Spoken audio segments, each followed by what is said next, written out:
You know what your problem is? Tyler Brooks said, adjusting his black belt as he stepped closer to Kay. You think just because you showed up here 3 weeks ago, you belong on this mat with real fighters. Kay looked up from tying her shoes, her voice calm and steady. I'm here to train, same as everyone else. Tyler laughed, the sound echoing through the gym. Train? Lady, this isn't some fitness class. This is Brazilian jiu-jitsu. This is combat. And some people, he paused, making sure everyone was listening. Some people need to learn that the hard way. What are you saying? Kay asked, standing up slowly. I'm saying let's roll. Right now? Light sparring, nothing serious. Tyler's smirk spread across his face. Just for fun. In 17 seconds, everything this arrogant black belt thought he knew about strength was about to be shattered by a woman he dismissed as just another beginner. Have you ever been in a room where someone looked at you and immediately decided you didn't belong? Where your skills were questioned before you even had a chance to prove yourself? That's exactly what Keandra Williams, Kay to her friends, was facing at Sunset Ridge Brazilian Jiu-Jitsu Academy that Tuesday evening. What happened next would expose the ugly truth about how black women are treated in spaces where they're supposed to feel safe. But this story isn't just about a fight. It's about what happens when silent strength meets loud ignorance. Before we go further, if stories like this matter to you, stories about real people facing real challenges, hit that like button right now. And if you believe everyone deserves respect regardless of what they look like, subscribe to Echoes of Grace. We're building a community where these important stories get told. The entire dojo had gone quiet. 23 people training that night, and every single one of them stopped what they were doing to watch. They all knew Tyler Brooks, 3-time state champion, local legend, the golden boy of Sunset Ridge. And they all knew this wasn't going to be light sparring. This was Tyler putting the new girl in her place.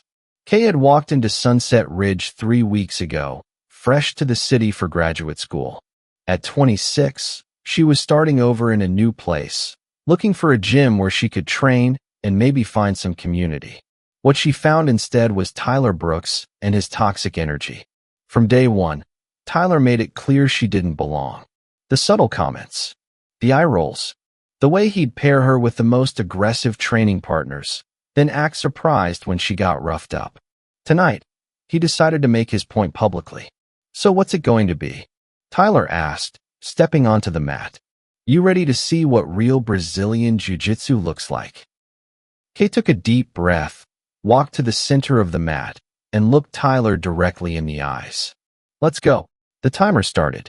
17 seconds was all it would take to change everything. 3 weeks earlier, Kay Williams had stepped off a Greyhound bus with 2 duffel bags and a dream. She was starting her master's program in social work at the local university, but more than that, she was starting over completely. Back home in Detroit, Kay wasn't just another face in the crowd. She was a Division I wrestler at Wayne State University. For years of competing at the highest level of college athletics. 2 conference championships. Academic All-American.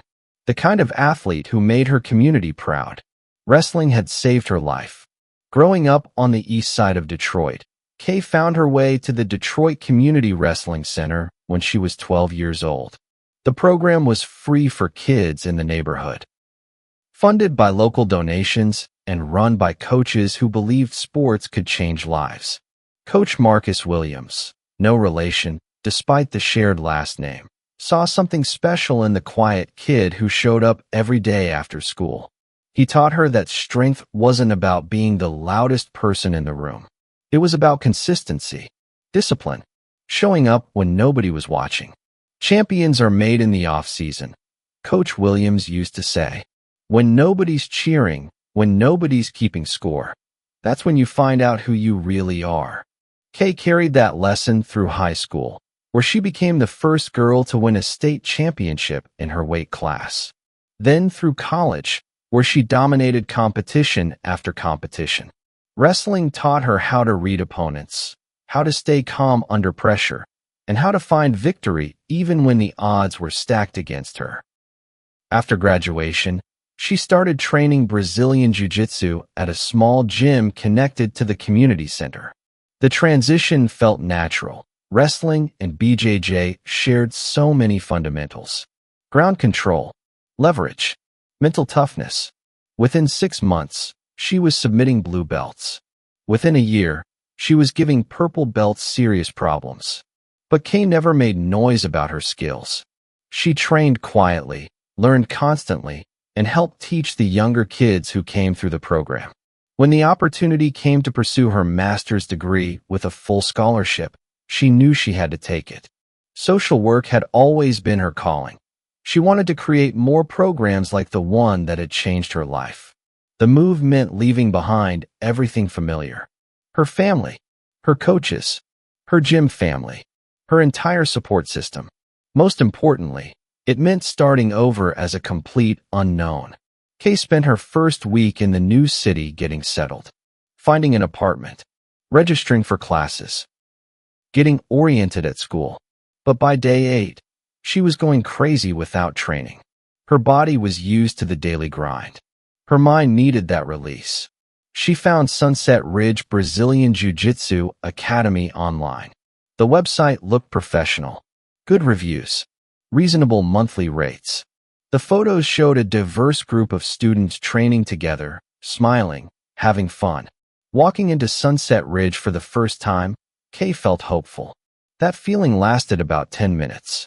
The gym was nice, newer mats, modern equipment, plenty of space. But the energy felt different from her community gym back home. Colder, more exclusive.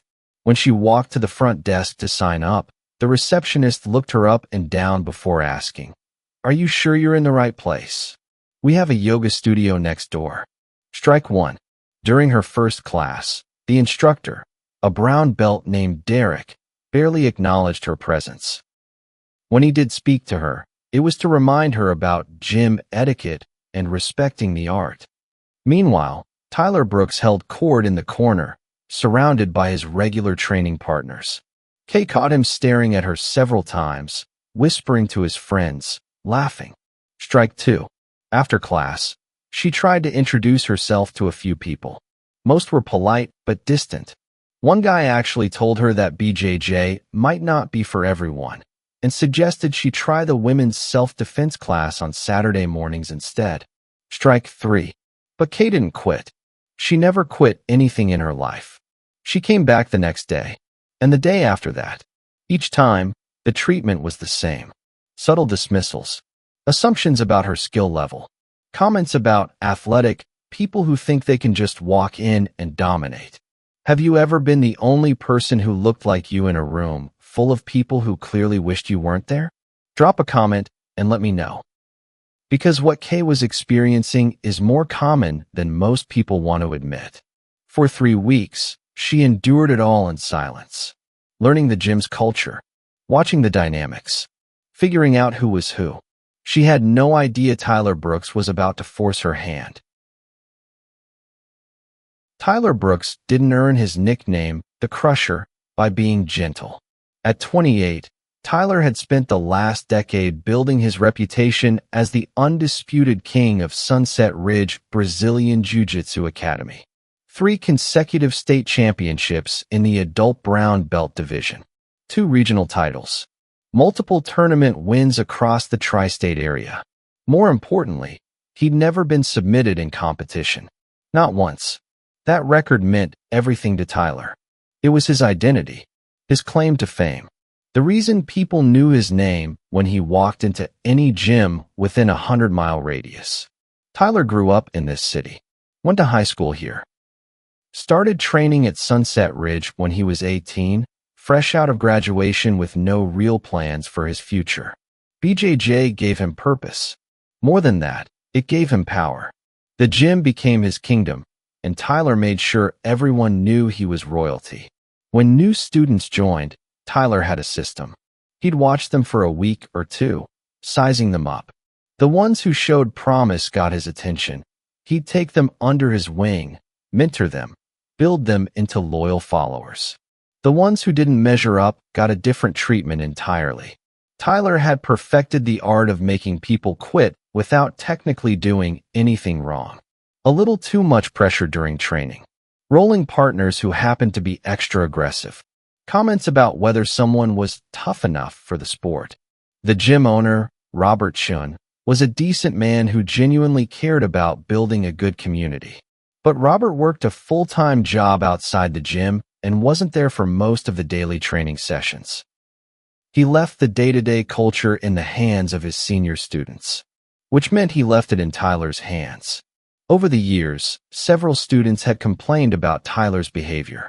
Marcus, a new college graduate, quit after Tyler accidentally cranked a submission too hard during sparring, leaving him with a shoulder injury. Lisa, a nurse trying to get in shape, stopped coming after Tyler made repeated comments about women taking spots away from serious competitors. Each time, Tyler had the same defense. This is Brazilian jiu-jitsu. It's a combat sport. If they can't handle the pressure, maybe they should find a different hobby. Robert would have conversations with Tyler, but nothing ever really changed. Tyler was too valuable to the gym's reputation. He brought in students who wanted to train with a champion. He competed under the gym's name and brought home trophies that lined the front wall. Most importantly, Tyler knew exactly how to play the game. He never crossed any obvious lines. He never said anything overtly discriminatory. He just created an environment where certain people felt unwelcome, and eventually, they'd leave on their own. The system worked perfectly for 8 years. Women were Tyler's favorite target. Not because he hated women specifically, but because they were easy to intimidate. A few comments about biological limitations. Some extra rough training sessions. Maybe a joke about how BJJ wasn't really designed for the fairer sex. Most women quit within a month. Tyler had seen Kay coming from day one. Quiet black woman, older than most beginners, probably trying to prove something to herself. In his experience, her type usually lasted about 2 weeks before reality set in. But Kay was different. 3 weeks in, and she kept showing up. She took his subtle insults without responding. She handled the rough training partners without complaining. She asked questions, studied techniques, and came back every single day. It was starting to annoy him. Tuesday night's class had been particularly crowded. 23 people on the mats, including some newer students Tyler was still evaluating. The perfect audience for what he had in mind. After the official training ended, Tyler saw his opportunity. Kay was quietly packing her gear, keeping to herself as usual. Time to remind everyone how things worked at Sunset Ridge. Have you ever been in a gym, workplace, or community where one person's toxic behavior poisoned the whole environment? Comment below if you've seen this happen, because toxic leaders can destroy even the best spaces if they're not checked. Tyler Brooks was about to learn that some people don't break as easily as he expected. Week 1 at Sunset Ridge. Kay thought the cold treatment was just normal new student hazing. Every gym had its culture. Every community had its unwritten rules. She could adapt. During her second class, Tyler paired her with Jake, a stocky blue belt who seemed friendly enough during warm-ups. But once they started rolling, Jake's demeanor shifted completely. He cranked submissions harder than necessary, held positions longer than needed. When Kay tapped to a choke, Jake held it for an extra 2 seconds before releasing. "Sorry," Jake said afterward, not sounding sorry at all. Got carried away. Tyler watched from across the mat, arms crossed, nodding approval. By week 2, the pattern became clear. Every training partner Tyler suggested for Kay happened to be someone who rolled aggressively. Someone who forgot to ease up on submissions. Someone who treated every sparring session like a championship match. During technique practice, when students were supposed to work cooperatively to learn moves, Kay's partners would resist more than necessary. When she asked questions about details, they'd give vague answers or direct her to figure it out yourself. Meanwhile, Tyler would work with the newer male students, patiently explaining concepts, demonstrating techniques multiple times, encouraging them when they struggled. The double standard was obvious to anyone paying attention. Most people weren't paying attention. Wednesday of week 2, Tyler escalated his tactics. During the technique portion of class, instructor Derek demonstrated an armbar from guard. Students paired up to practice. Tyler walked over to where Kay was working with her partner, a newer white belt named Amy. "Hey, let me show you the right way to do this," Tyler said, stepping in. "You're teaching it wrong." Kay hadn't been teaching anything. She and Amy were taking turns practicing the technique Derek had just shown. Tyler demonstrated the move on Amy, explaining every detail loudly enough for the surrounding pairs to hear. His message was clear. The new girl doesn't know what she's doing. "See the difference?" Tyler asked Amy when he finished. "That's how someone who actually understands the technique does it." Kay said nothing. She went back to practicing with Amy, who now looked uncomfortable and confused. Week 3 brought the incident that changed everything. It was Monday evening. Smaller class than usual, only 15 people. Tyler was in a particularly good mood because he'd won his division at a tournament over the weekend. During sparring, Tyler called out, "Fresh meat. Who wants to welcome our newcomer properly?" Before Kay could respond, Tyler had already chosen her opponent, Marcus Thompson, a purple belt who outweighed her by 50 pounds and had a reputation for being rough with smaller training partners. "Go light on her, Marcus," Tyler said with a grin. "We don't want to break our newest member on her 3rd week." The condescension in his voice was thick enough to cut. Marcus nodded, but his idea of going light was very different from Tyler's promise. Within 30 seconds, he was using his weight advantage to crush Kay in side control, making it difficult for her to breathe properly. When Kay managed to create space and attempt to sweep, Marcus countered with unnecessary force, driving his shoulder into her ribs as he regained position. "Come on, Marcus," Tyler called out. "She's tougher than she looks." Marcus took that as encouragement to increase the pressure. For 5 minutes, Kay endured what was essentially sanctioned abuse. Marcus used techniques that were legal but excessive for a training environment. When the timer finally rang, Kay's ribs ached, her neck was stiff, and she had mat burn on both elbows. "Good round," Tyler announced, clapping his hands. "See what happens when you challenge yourself." That night, Kay sat in her car in the parking lot for 20 minutes, debating whether to ever come back. She thought about her coaches back home, about the community center that had given her a chance when nobody else would, about all the young girls who looked up to her and needed to see that people like them belonged in spaces like this. She came back Tuesday. The evening class was packed. 23 people, including several newer students and a few visitors from out of town. Tyler was performing for his biggest audience in weeks. After the regular training session ended, Tyler saw his moment. "You know what?" Tyler announced to the room as people started packing up. "I think it's time for some extra training. Anyone up for some light sparring?" Several people stayed to watch. Others continued packing their gear but slowed down, sensing something was about to happen. Tyler's eyes found Kay in the corner, quietly folding her GI. "How about you, newcomer? Ready to see what real Brazilian jiu-jitsu feels like?" The room went quiet. Everyone understood what was happening. Some students looked uncomfortable. Others seemed excited for the show. A few grabbed their phones, expecting entertainment. Nobody spoke up to stop it. Kay looked around the room at all the faces staring at her. Some curious, some sympathetic, most just waiting to see what would happen next. If you've ever witnessed a situation like this, where someone was being targeted and nobody stepped in to help, share this story. Because silence in moments like these isn't neutral. It's taking a side. Kay stood up slowly, walked to the center of the mat, and made her choice. "Let's go." The atmosphere in the gym shifted immediately. What had been casual conversation and the sounds of people packing gear was now dead silence. 23 pairs of eyes focused on the center mat, where Tyler and Kay stood facing each other. Tyler rolled his shoulders, loosening up like he was preparing for a real competition match. He adjusted his belt, retied his hair, and cracked his knuckles. The whole performance was designed to intimidate. Kay stood quietly, hands at her sides, breathing steadily. She didn't stretch, didn't warm up, didn't make a show of anything. "All right, ground rules," Tyler announced to the room. "This is just light rolling.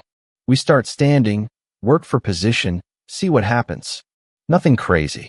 He looked directly at Kay. "Tap early if you need to.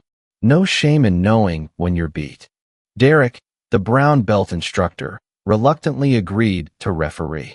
He clearly didn't want any part of this, but someone had to make sure things didn't get out of hand. "Ready?" Derek asked, looking between them. Tyler bounced on his toes, hands up in a fighting stance. He was 6 feet 2 inches, 190 pounds of muscle and ego. 3-time state champion. 8 years of training at this gym. Kay simply nodded. "Go," Derek said. Second 1 to 3. Tyler immediately moved forward, expecting to clinch up and use his size advantage to take Kay down. This was his standard strategy against smaller opponents. Get close, get heavy, make them carry his weight until they tired out. But Kay didn't back up. She didn't try to avoid the clinch. Instead, she stepped slightly to her left, changing the angle of Tyler's approach. Second 4 to 6. Tyler reached for collar ties, the standard gripping position in BJJ. His hands were moving toward Kay's neck and shoulders, looking to control her posture and set up his takedown. Kay's response was lightning fast. Her left hand grabbed Tyler's right wrist.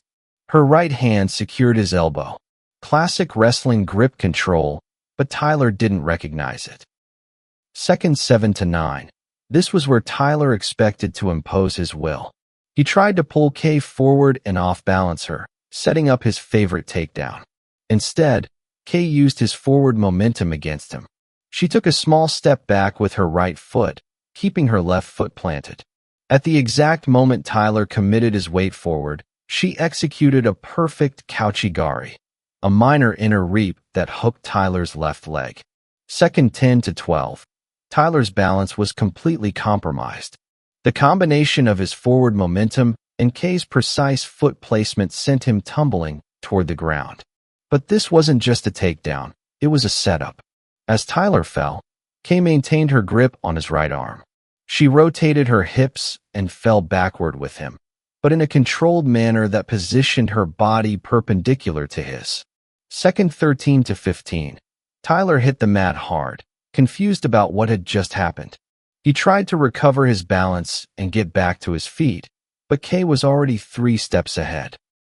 Her left leg swung over Tyler's head while her right leg pressed against his hip. Her hands maintained control of his right arm, pulling it across her chest. She arched her hips upward, applying pressure to Tyler's elbow joint.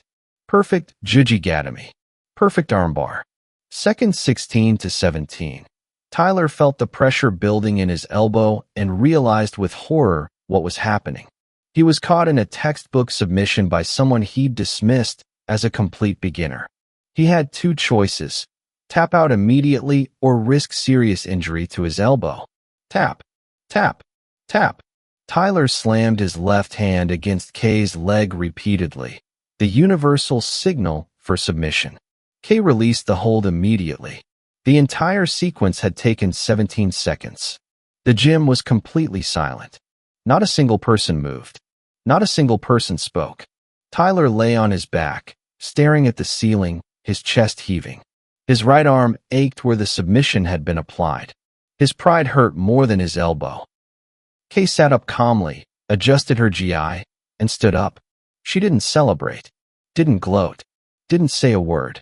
She simply extended her hand to help Tyler get up. Tyler stared at her outstretched hand for a long moment. The same hand that had just submitted him in front of his entire gym.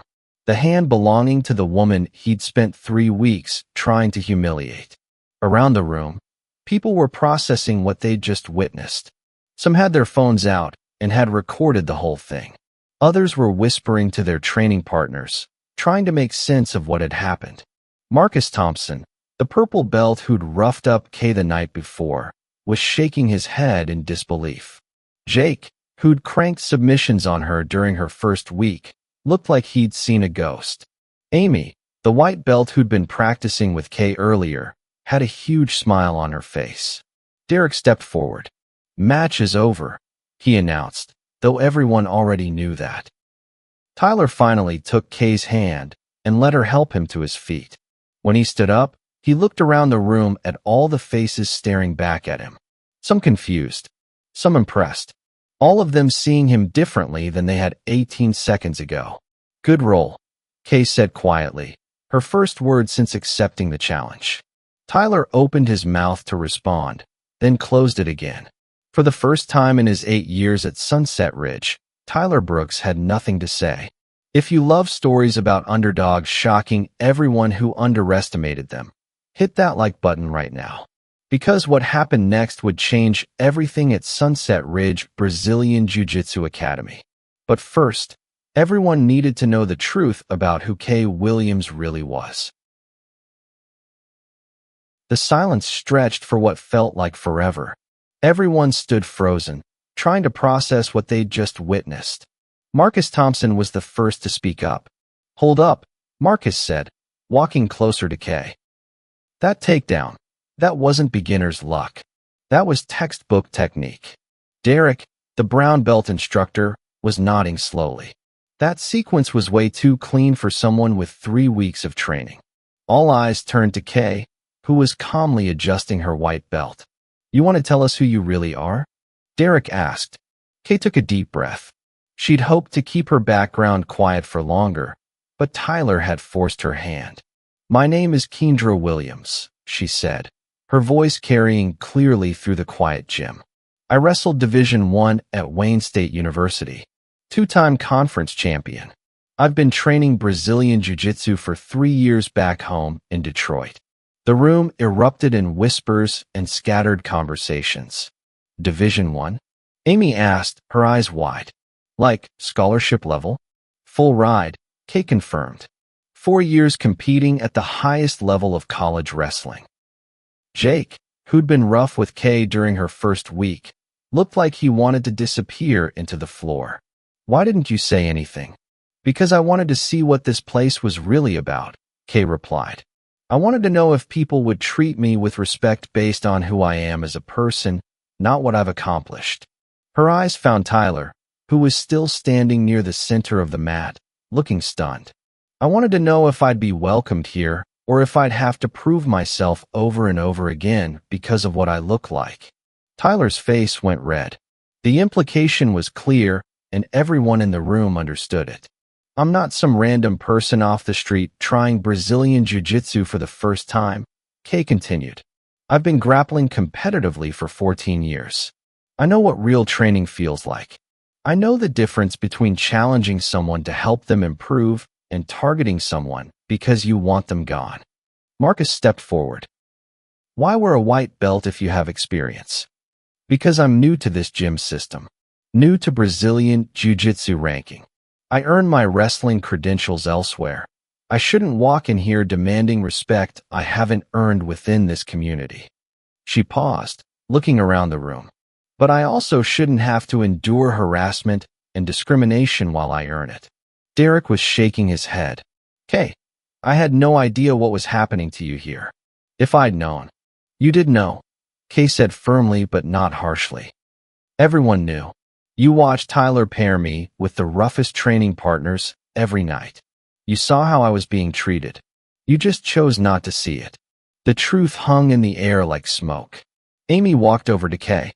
"I'm sorry," she said quietly. "I should have said something. I should have stood up for you." One by one, other students began approaching, apologizing, expressing regret for their silence, acknowledging what they'd witnessed but failed to address. Tyler stood apart from the group, watching the scene unfold around him. Finally, he walked over to where Kay was standing. "I owe you an apology," Tyler said, his voice barely above a whisper. "A real one. Not just for tonight, but for the past 3 weeks." Kay looked at him, waiting. "I made assumptions about you from day one. I treated you like you didn't belong here because..." Tyler paused, struggling with words. Because I was threatened by you. Because having you here challenged my idea of who gets to be good at this sport. And, Kay prompted. And I was wrong. Completely wrong. About you, about what strength looks like, about what this gym should be. Tyler looked around at his teammates, many of whom were watching this conversation with intense interest. I've been acting like this was my personal kingdom instead of a community where everyone should feel welcome. The change in the room's energy was immediate and obvious.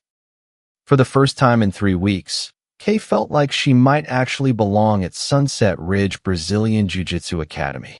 But the real work was just beginning. The transformation at Sunset Ridge Brazilian Jiu-Jitsu Academy didn't happen overnight, but it started immediately. Within a week, Tyler approached gym owner Robert Chun with a proposal. The academy needed an official policy addressing harassment and discrimination. They needed training for instructors on creating inclusive environments. Most importantly, they needed accountability. I've been part of the problem, Tyler admitted to Robert. I want to be part of the solution. Robert, who had been unaware of the toxic culture developing in his gym, was grateful for Tyler's honesty and committed to making changes. Kay found herself in an unexpected position. Students who had barely acknowledged her existence were now asking for her advice on technique. Newer members sought her out as a training partner. Derek invited her to help teach the fundamentals classes. You have something most of us don't, Derek told her after a particularly good training session. You know what it's like to be underestimated. That makes you a better teacher. 3 months later, Kay was officially promoted to blue belt. But more importantly, she had become the unofficial mentor for every new student who walked through Sunset Ridge's doors. She made sure nobody else experienced what she had endured those first 3 weeks. The lessons from that 17-second submission extended far beyond Brazilian Jiu-Jitsu. Never assume you know someone's story based on how they look or where they come from.